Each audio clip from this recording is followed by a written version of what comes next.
Well, welcome. I know that a lot of you probably don't want to be here today for a discussion about grades, but I hold this workshop every year because now is the time of the year, your first year grades have come out, that there is so much rumor mongering going around about grades and what grades mean. I know you've heard it. Career services won't help you if you're not in the top 10% of your class. If you're in the bottom half of your class, you're never going to get a job. You know it. So we do this workshop to try to set the record straight. And for those of you who have friends who have concerns about grades but they didn't come to the workshop, we encourage you to have them download this podcast so that they too can get the straight scoop on grades. Basically, I hope every year that this workshop will leave students feeling comforted, but I have a sense that some students end up leaving the workshop feeling disturbed, but for reasons other than what you might think. I'm going to present three different viewpoints on grades today. I'm going to tell you the career services perspective on really what academic performance means. I'm going to speak to what faculty have said is their understanding of grades or their sense of what grades mean for a student. And then I'm going to tell you about a practitioner who was a student a number of years ago and how she very successfully dealt with grades that she felt were less than stellar. Few comments. Please be certain that grades do not equate to your ability to be a good lawyer. However, your reaction to your grades can taint the rest of your law school career should you view them negatively and should you view yourself negatively as a result of your academic performance. And remember, you are not your grades. So try to put that aside. And I know this is hard for many of you because you're always used to achieving at the top level. And you have to realize that in law school, you're already part of the top level. And so I know it's difficult if you're someone who's unhappy with your grades. Let me step back. One of the reasons that I think people sometimes leave this workshop feeling a bit disturbed is something I'm about to say. And that is, I get far more concerned about people who are in law school who have no passion, no interest in the law that they can articulate, no good sense of why they're in law school, and no interest in figuring it out. I am far more concerned about the success of that student than a student with straight C's who's passionate about prosecution, who goes and works for a prosecutor's office during the summer, who does the prosecution clinic.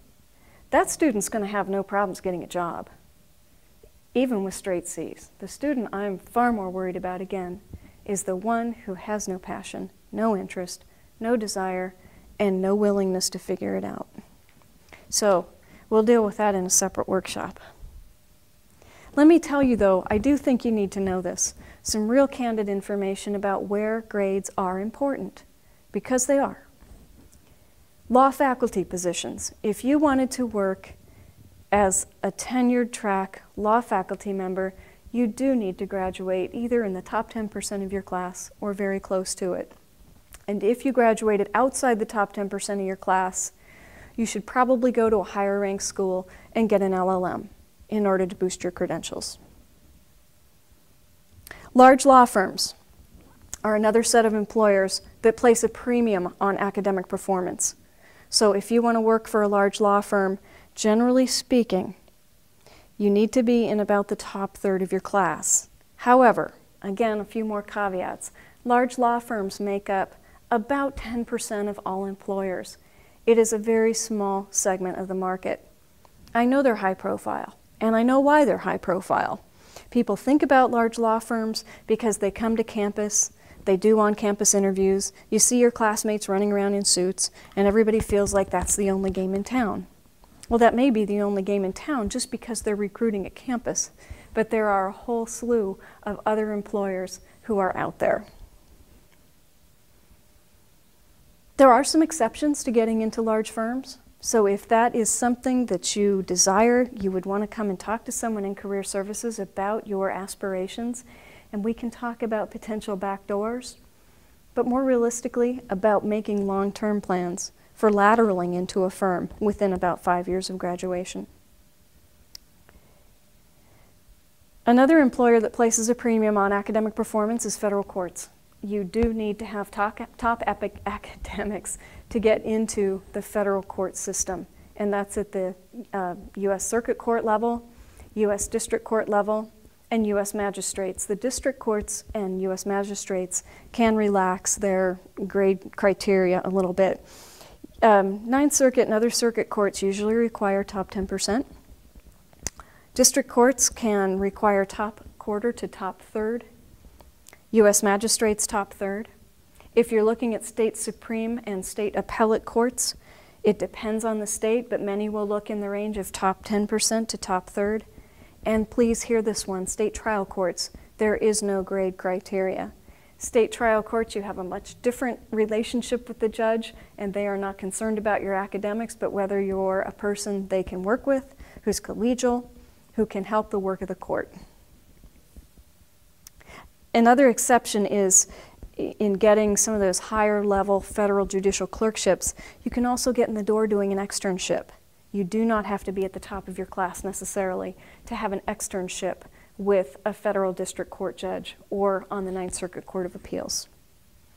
And the last employer that places a premium on judges or on grades is state attorney general honors programs. Many of them will look at candidates in the top quarter of their class. So.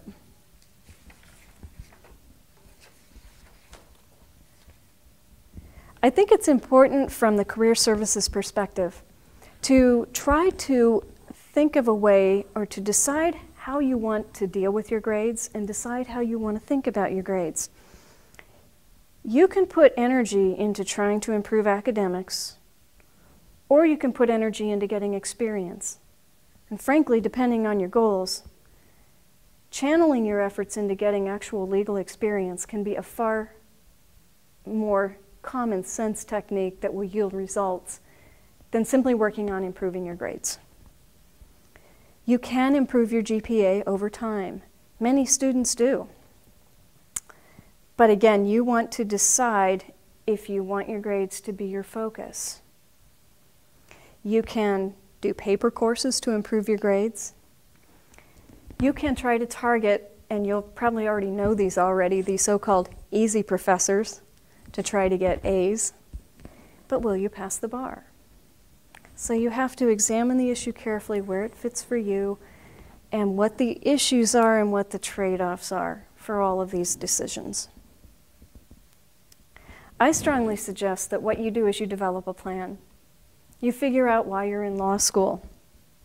You read and talk and get your interests focused on something tangible. That you meet and talk to people in your interest area, doing some informational interviews. That you do some extracurricular activities, that you get involved in student groups that interest you, and that you, once you find a field that appeals to you, that you immerse in it as if you're a professional already. And remember the non-grade oriented options. Small and medium firms often don't ask about your grades. They're going to ask about your experience. Have you clerked in a small firm before? Do you know how to take a case to trial when you walk in the door on your first day? What shows that you know how to be a good small or medium firm attorney? Criminal law positions are not grade focused. Prosecutors these days want to know, can I hand this guy a case when he walks in the door? Is this student who says he wants to be a public defender, has she tried cases before? If you're interested in criminal law, it is going to be your experience that gets you a job, not grades. I want to tell you about a student I met with, and this was when I was brand new in career services. And she was having a really tough time getting a job after graduation. And I looked at her resume, and at first I couldn't figure out why she was having such a tough time, because she graduated in the top quarter of her class. And she explained to me that she really focused all her efforts on getting good grades, especially after a disappointing first semester. And then I looked further at her resume, And I held it up, and it's kind of like, oh, I think I see the problem. And I didn't say this to her, but what I discovered is she didn't work at all during law school. There was nothing on her resume to show that she had been in law school except for earning a JD. She had no pro bono. She had no public service. She had no paid legal position. She didn't do an externship. She didn't do a clinic. And she was applying to small firm employers and prosecution offices. And she couldn't articulate what she could do for them because she didn't have beginning legal skills. Now, she eventually did get a job, and her career took off just fine, but it took a lot longer. All right, so I'm going to shift gears, and I want to cover a law faculty perspective on grades. And this was part of this workshop done a number of years ago by Professor Merle Weiner, and I freely took notes of her performance and then brought it here to present to you. She says that there are 3 practical questions that are important to ask in response to grades that are disappointing. The first one, what can I do to do better on my law school exams and in law school generally? Second, what can I do now that I did not perform up to my expectations? And third, do I have some doubts about my ability to be a lawyer? First, what can I do to do better on law school exams and in law school generally? Talk to professors and gauge your comprehension. Figure out, am I getting it? Are my outlines in a form that's useful? Have your professor read some of your outlines and ask that question. Do my outlines seem like I'm capturing the information that I need to know? Is my outline in a usable form? Does it make sense? Take model exams and ask your professors to do a critique. And have your professors and/or tutors, again, evaluate your class notes and then again your outlines. I would strongly suggest that if you're someone who really wants to approach improving your grades, that you do these first 3 steps right now, because you don't want this semester to get carried along too far and then find out that your outlines really aren't so hot. So if you want to do that, do it now. Next, as I mentioned previously, consider the trade-offs between enhancing academic performance and getting experience. I think that's a real important trade-off to evaluate because, again, for some career paths, getting experience during law school is the far more common path than having high academics.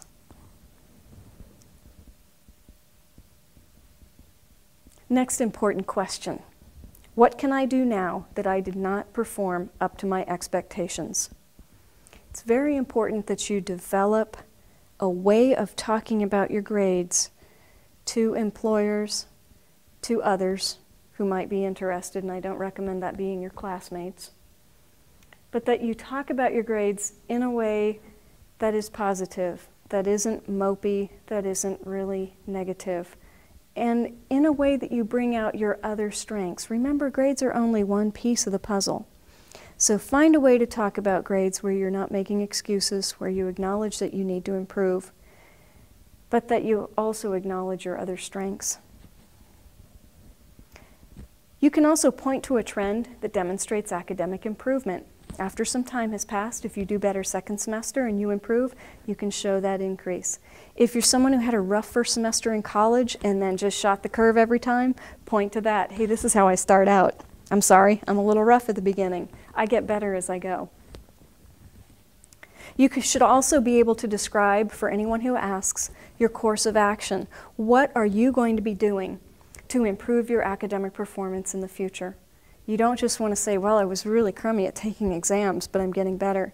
You should be able to say, I didn't do so well taking exams first semester, so I'm working with my professor to learn how to do that better. And I'm taking 6 practice exams every week and having my professor evaluate a few of those to see if I'm on track. Focus on essential skills. research, writing, and analysis, and develop those skills, because those are the essential skills that you'll find that you'll be using as a law clerk and as a practicing lawyer.